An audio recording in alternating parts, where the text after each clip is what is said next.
Mi nombre es Luis David Barahona Córdoba y les voy a hablar sobre el análisis del Código Civil.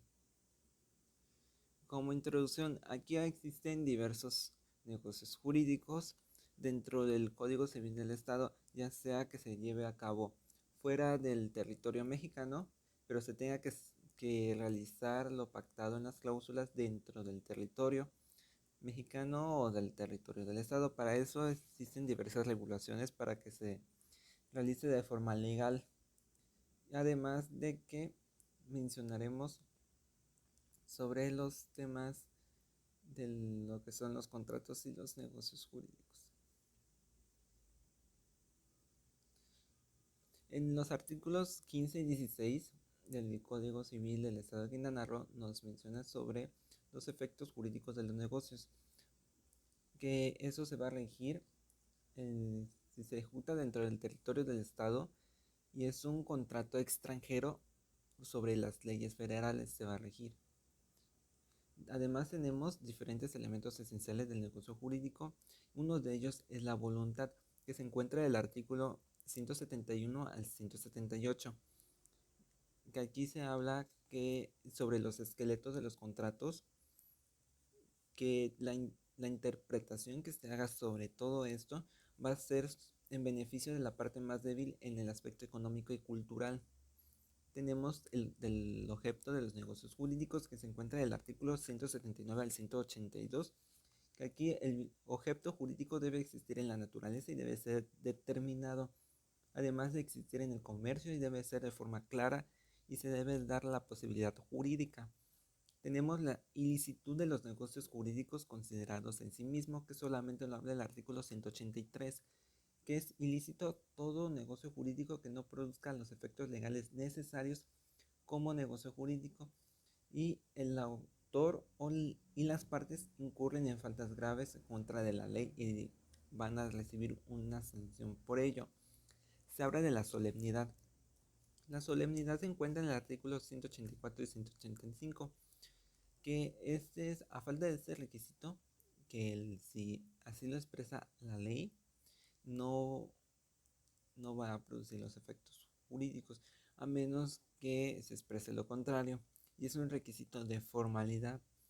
Tenemos también los elementos de validez del negocio jurídico, que es la capacidad y la presentación, que se encuentra del artículo 186 al 192. Aquí que menciona que todas las personas son aceptadas conforme a la ley para celebrar negocio jurídico, a menos que la ley efectúe lo contrario. Tenemos los vicios de voluntad, que se encuentra en el artículo 193 al 212. Aquí se menciona que en caso de que haya miedo o dolo, la voluntad no va a ser válida, por lo tanto va a ser inválido el negocio jurídico que se va a hacer.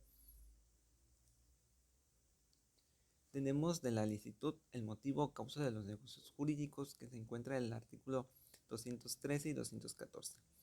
Este se habla de que el fin debe ser lícito dentro de los parámetros que marca la ley. Eso quiere decir, de acuerdo a lo que se estipula la ley, el objeto que se establezca dentro del contrato del negocio jurídico debe ser lícito para que pueda existir y se pueda celebrar el acto. Se habla de la forma, que se encuentra de los artículos 215 al 220. Esto es de que los negocios civiles, uno se va a obligar a lo que se establece desde un inicio. La ley ya establece la forma. En caso de que disponga lo contrario, no va a ser válido en caso de que no se realice conforme lo establece la ley, y tiene que ser ratificado ante un notario. Tenemos la clasificación de los negocios jurídicos, que aquí se encuentra en los artículos 221 al 238. Las clasificaciones son unilateral, consensuales, formales, reales, de tracto sucesivo e instantáneo. Los unilaterales dependen de la sola voluntad de la persona. Los consensuales, aquí se perfeccionan por la voluntad solamente del actor. Los formales requieren de la voluntad de ambas partes para que sea válido y se debe de expresar de forma escrita. Los reales se perfeccionan con la entrega del bien, y los de tracto sucesivo son cuando se realizan de un momento a otro durante un tiempo en el que se tenga la vigencia y se habla de una ejecución diferida cuando su ejecución se deja de hacer para un tiempo posterior instantáneo. Eso quiere decir que las prestaciones se realizan al momento en que se dejan suspendidas. Tenemos los negocios jurídicos unilaterales, en que sus disposiciones generales se hablan de los artículos 239 al 240.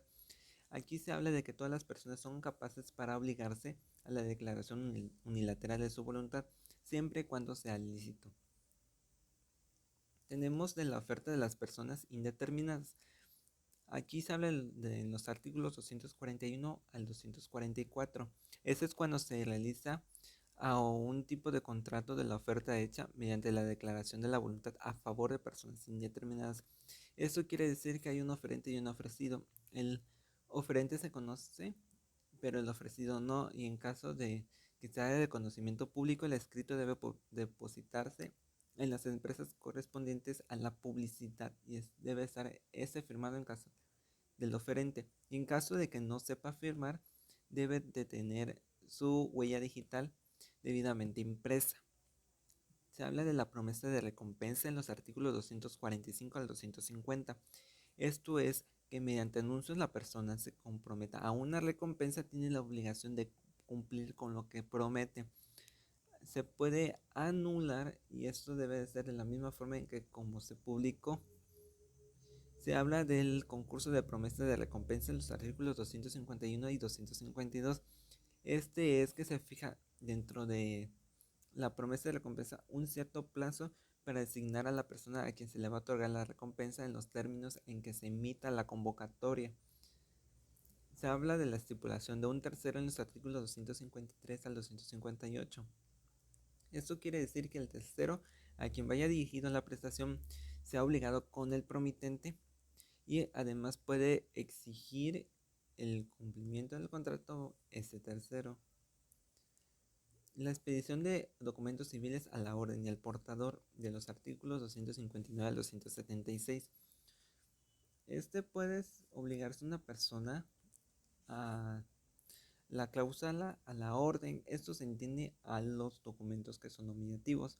Y el objeto de estos son de dar, hacer o no hacer. Y el suscriptor puede obligarse en los términos que a mejor le parezcan y mejor le favorezcan. De la donación por acto de unilateral de la voluntad.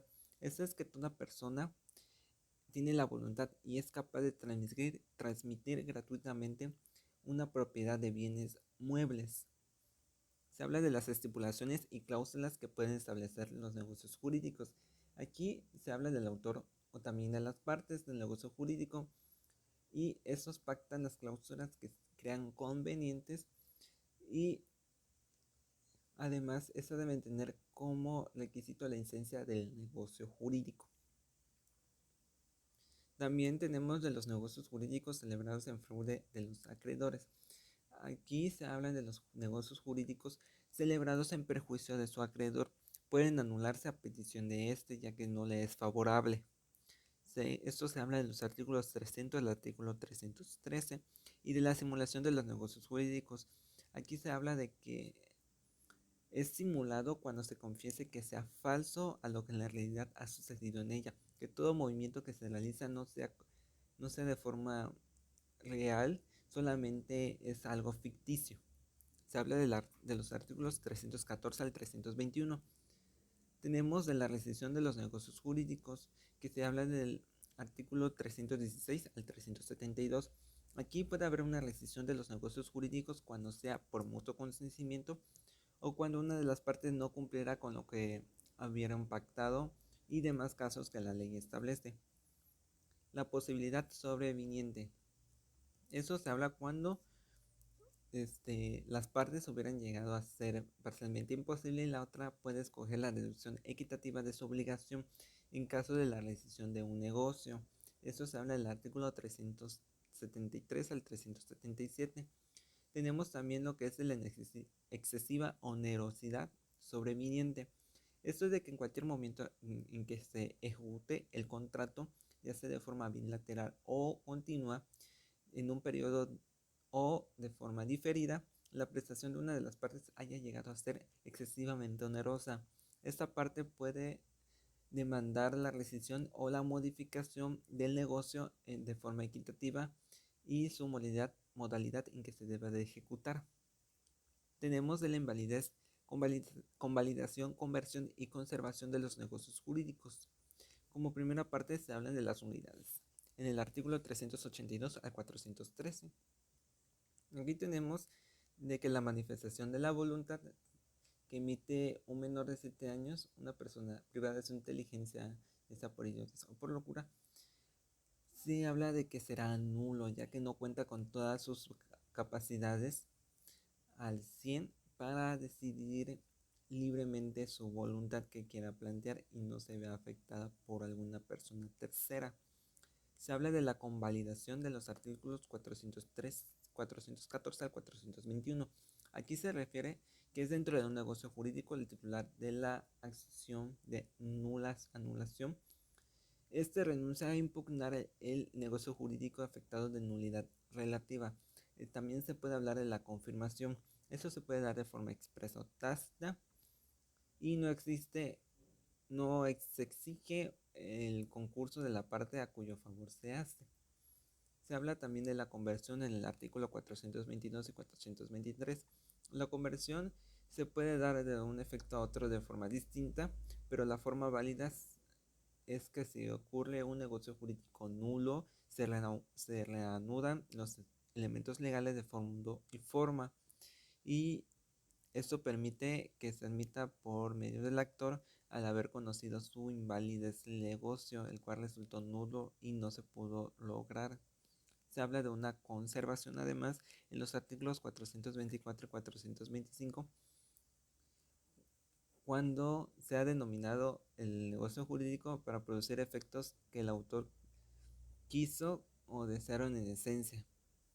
Como conclusión tenemos que todo esto que se mencionó anteriormente en los artículos del Código del Estado de Quintana Roo nos sirve para conocer las diversas clasificaciones en la forma en que se puede anular el negocio jurídico y sobre cuáles son las cuestiones en que se puede haber una rescisión del contrato.